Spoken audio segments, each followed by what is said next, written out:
हम लोग तिलक क्यों लगाते हैं और चोटी क्यों रखते हैं? भाई और क्या एक मुसलमान व्यक्ति तिलक और चोटी रख सकता है? चोटी इसलिए रखते हैं, ये एंटीना है, डाउनलोड हो जाती हैं चीज़ें भगवत कृपा से। तिलक इसलिए लगाते हैं कि भगवान श्रीमन नारायण के चरण हैं, तो चाहे हिंदू हो या मुसलमान, जो भगवान के चिंतन को, जो भगवान के चरणों को डाउनलोड करना चाहे, हृदय में बसाना चाहे, चाहे वो हिंदू हो या मुसलमान, तिलक लगा सकता है, चोटी रख सकता है। अगर आपकी अनुमति हो तो हम कुछ कहना चाहें इस संबंध में। बताइए।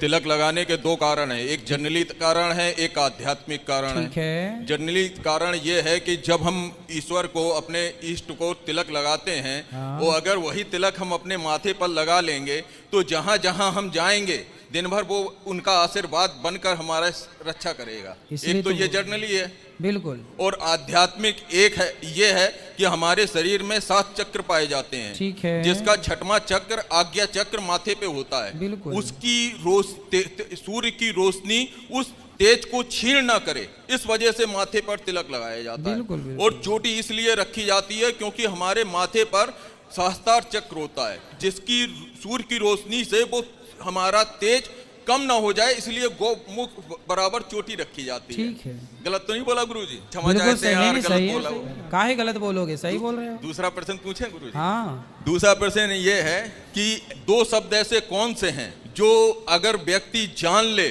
और अपने अंदर उसे ग्रहण कर ले तो उसे मोक्ष की प्राप्ति हो जाएगी? 2 अक्षर, 2 शब्द ओनली। राम ही जानते हैं हम तो। राम नाम हृदय में आ जाए तो कल्याण हो जाएगा। ये तो एक शब्द हुआ गुरुजी, 2 शब्द हैं। तो सीताराम, सीता सहित राम। अगर आप अनुमति दें तो इसका भी हम कुछ। अरे आप सब बताओ, अगर पूरी आज्ञा क्षमा है। कर देना और गलती हो जाए। नहीं, आप अपने बिल्कुल बताओ, जो आपको पता है वो आप बताओ। ज्ञान हमारे देश में अथाह है, ज्ञान का कोई अंत नहीं है। जरूरी नहीं है कि जो ज्ञान आपके पास है गुरुजी, वो सबके पास हो। केवल पूरे संसार में 2 ही शब्द हैं। हाँ। एक है झूठ और एक है सत्य। झूठ क्या है?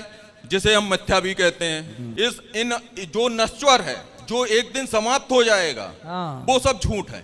यहाँ तक कि संसार में जितनी भी वस्तुएं हैं, हाँ। सब झूठ है। ठीक है। और यहाँ तक कि बीवी बच्चे भाई बहन सब झूठ है। ठीक सत्य है। क्या है? सिर्फ ईश्वर।